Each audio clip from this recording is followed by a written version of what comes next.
The Great Gatsby by F. Scott Fitzgerald.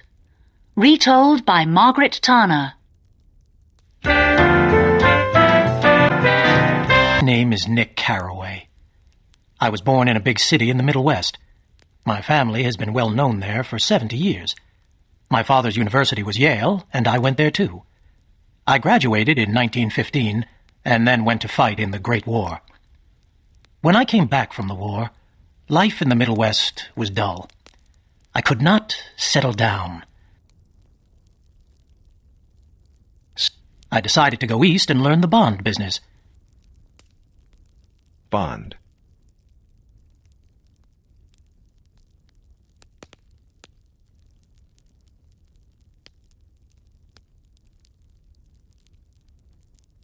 My father agreed to pay my expenses for the first year.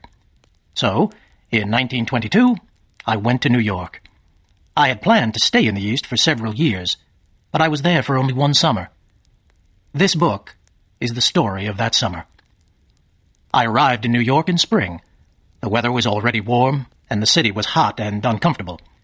I looked around for somewhere cheap to live. I found a little house about 20 miles from New York, near the village of West Egg. My house was on Long Island, near the sea. It stood between two enormous houses that had been built for millionaires. The house on the right of my house had a swimming pool and was surrounded by beautiful lawns and gardens. It was Gatsby's house, and this is Gatsby's story. But of course, I didn't know Gatsby then.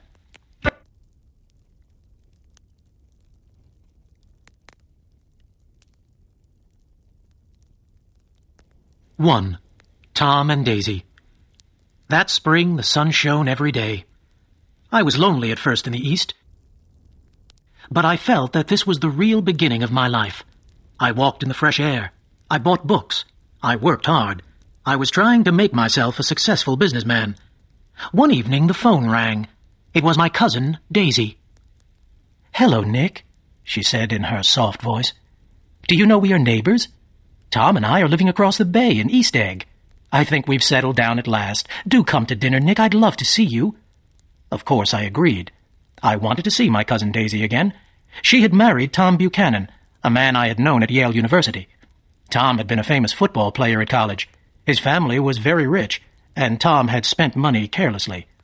Now he and Daisy had left Chicago, where I had last seen them. After the war, they had traveled around America and Europe. I didn't believe they had really settled down. They were too rich and too restless.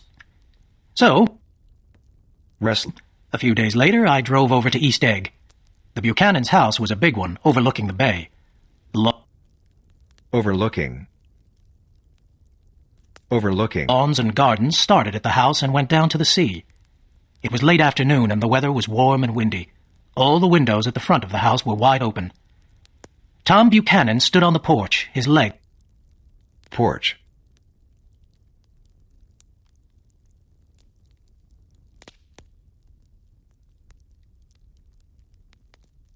Wide apart. He was a fair-haired man of about 30. He wore smart riding clothes, and his body looked strong and cruel. We talked for a few minutes on the sunny porch. "I've got a nice place here," Tom told me. He took hold of my arm and showed me the outside of the house. Then we looked at the rose garden and walked down to the sea. There was a big motorboat at the end of the dock. Motorboat. "Come inside now." Dock. "And see Daisy," Tom said. We walked into the house and into a high room with windows at either end. The windows were open, and the wind blew the curtains up towards the ceiling, then down towards the thick carpet. Two young women were sitting on an enormous couch. Their white dresses blew about in the wind until Tom shut the windows. The younger girl on the couch was Miss Baker. The other girl was my cousin Daisy. Daisy leant forward and gave a charming little laugh. "I'm so very happy to see you again," Daisy said. Her eyes were bright and exciting, but her smile was sad. I told Daisy that I had stayed in Chicago on my way to New York. Lots of friends had sent her their love. "That's wonderful," Daisy cried. "Let's go back, Tom, tomorrow." "I'm staying here in the East," Tom said firmly. "I'll never live anywhere else." At that moment, drinks were brought in. Miss Baker did not take one. "No, thanks," she said. "I'm in training." Tom looked at her in surprise. "You are?" He took his drink and drank it quickly. "I don't know how you get anything done." I looked at Miss Baker and wondered what she did. She was slim, with gray eyes and a pale, unhappy face. I was sure I had seen her before. "You live in West Egg," Miss Baker said to me. "I know somebody there. Gatsby. You must know Gatsby." "Gatsby?" Daisy asked quickly. "What Gatsby?" Before I could answer, we were told that dinner was ready. Tom Buchanan led me from the room. We were dining outside, on the porch. 4 candles were burning on the table. "Why candles?" said Daisy, putting them out. "It's not dark enough for candles." Miss Baker sat down at the table and yawned. "We ought to—" Yawned. Yawned. "Do something," she said in a tired voice. "Oh, all right," said Daisy. "What shall we do? What do people do, Nick?" she asked me. When dinner was nearly over, the phone rang in the house. The butler came out and said something quietly to Tom. Butler. Butler. Tom stood up without saying anything and went inside. Daisy smiled at me across the table. Then she suddenly stood up and walked quickly into the house. Miss Baker leant forward in her chair. "Mr. Gatsby is my neighbor," I began. "Shh! Don't talk. I want to see what happens," Miss Baker said. "Is something happening?" I asked. "Don't you know?" Miss Baker said.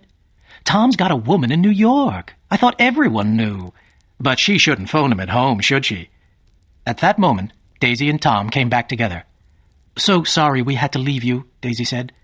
The candles were lit again. We sat for a while in silence, finishing our wine. Then Tom and Miss Baker walked back into the house. Daisy put her elbows on the table and rested. Elbows.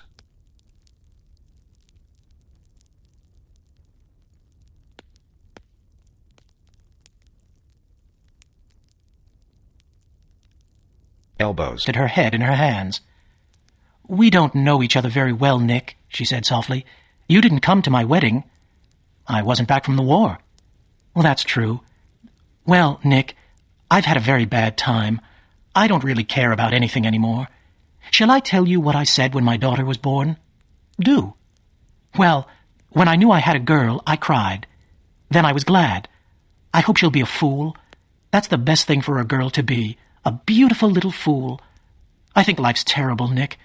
I've been everywhere and done everything, and I hate it all." When Daisy was speaking, I believed her. I felt sorry for her, too. Then I saw an unpleasant little smile on her lovely face, and I knew she had not been telling the truth. Inside the house, Tom and Miss Baker were sitting on the long couch. She was reading aloud from a magazine, and the light shone on her golden hair. As Daisy and I came in, Miss Baker threw down the magazine and stood up. "It's 10 o'clock, she said. "Time for me to be in bed." "Jordan's playing in the big golf match tomorrow," Daisy explained. "Oh, you're Jordan Baker," I said. I had seen her picture in the newspapers. I had heard a story about her, too, how she had behaved badly in a golf match. "Good night, Mr. Carroway," Jordan said softly. "I'll see you again sometime." "Of course you will," said Daisy. "I think I'll arrange your marriage. I'll always invite you together, and—" "Good night," Miss Baker called from the stairs. "I haven't heard a word." "She's a nice girl," said Tom after a moment, "but she shouldn't travel round the country alone." "But Nick's going to look after her now, aren't you, Nick?" said Daisy. "Jordan's from my hometown, Nick. We grew up together." Tom looked hard at Daisy. "Have you been telling Nick secrets?" he asked. "Have I?" said Daisy, smiling at me. "What did we talk about, Nick? I can't remember." "Don't believe everything she tells you, Nick," Tom said. A few minutes later I went home. Tom and Daisy came to the door and stood there together. 2 rich people with everything they wanted. But Daisy had told me she was unhappy, and Tom had a woman in New York. When I got back to West Egg, I sat for a while outside my house. In the bright moonlight, a cat moved silently across the garden. As I turned my head to watch it, I saw that I was not alone. 50 feet away, someone was standing on the lawn of Gatsby's house. The man stood very still, his hands in his pockets. I was sure it was Mr. Gatsby himself. I almost called out to him, but he seemed happy to be alone. He slowly stretched out his arms to the dark water. I looked out to sea, too. There was one green light, very small and far away. When I looked back to Gatsby again, he had gone. I was alone now, in the dark.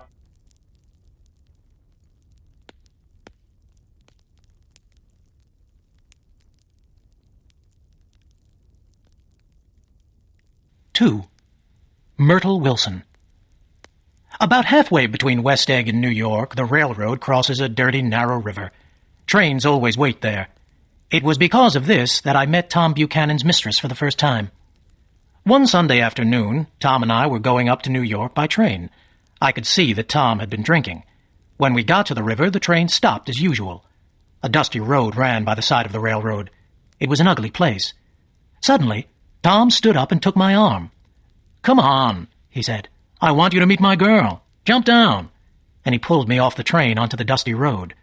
I followed Tom to the only building in sight. There were 3 shops in the building, and one was a garage. The sign said, "Repairs, George B. Wilson. Cars bought and sold." Tom and I went into the garage. There was one dusty old car in the corner.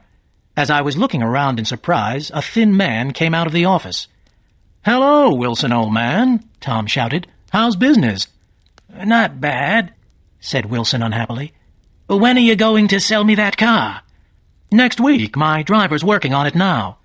"He works slow, doesn't he?" said Wilson. "No, he doesn't. And if you feel like that, I can sell it to someone else," Tom said angrily.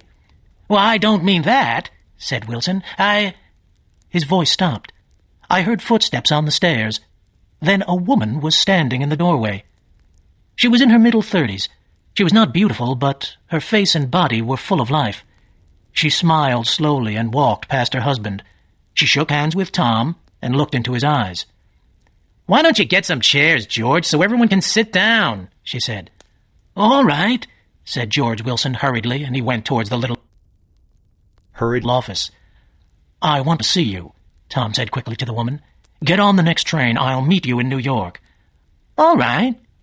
She moved away. George Wilson came out with 2 dusty chairs, but Tom had already turned to go.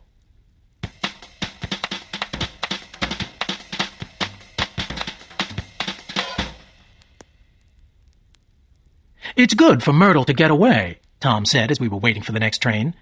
"Doesn't her husband care?" "Wilson? He thinks she goes to New York to meet her sister. He's a fool." And so, Tom Buchanan, his girl, and I went up to New York. But Mrs. Wilson sat in another part of the train. At the station in New York, she bought magazines and perfume. We all got into a taxi. Almost at once, Mrs. Wilson told the driver to stop. An old man was standing by the roadside with a basket of puppies.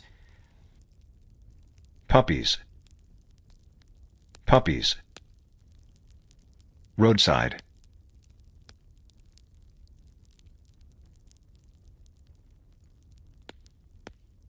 "I want one of those dogs," Mrs. Wilson said.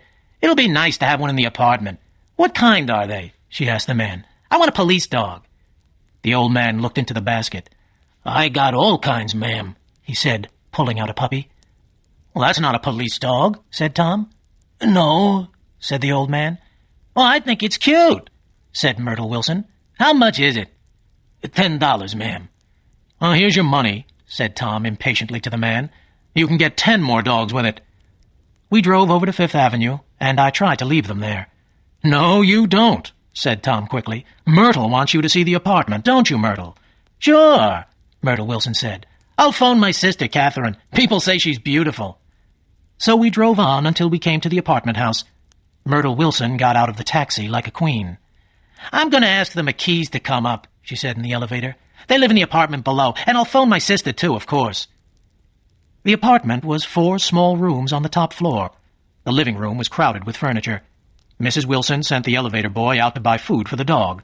Tom took a bottle of whiskey from a locked cupboard. Cupboard. I have been drunk only twice in my life. The second time was that afternoon.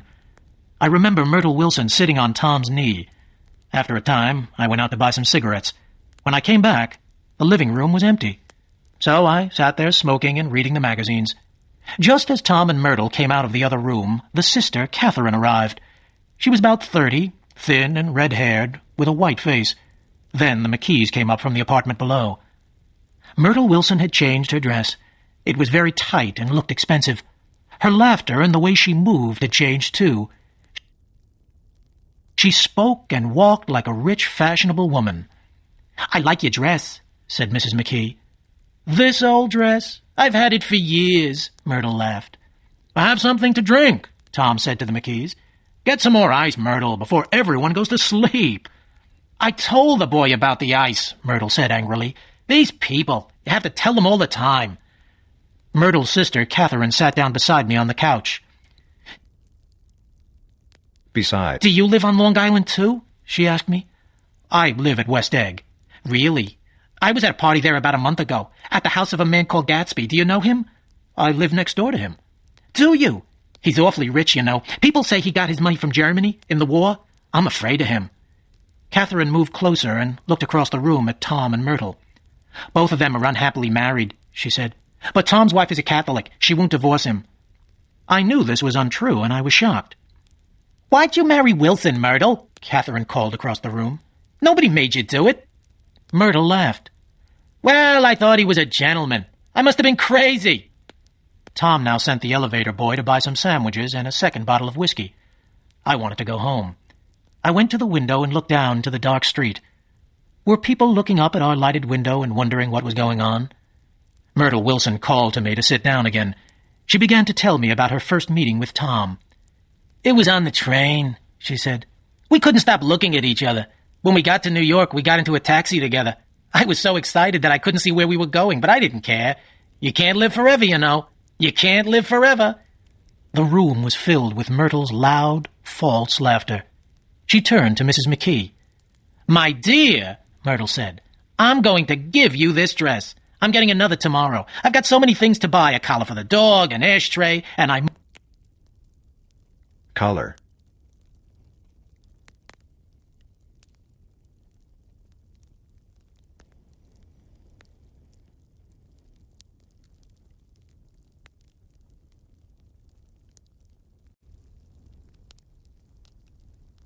Ashtray.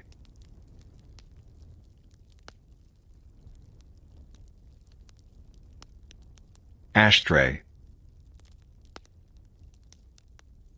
"Must go to the hairdresser's." Hairdresser. It was 9 o'clock. Then I looked at my watch again. It was 10. The room was full of smoke.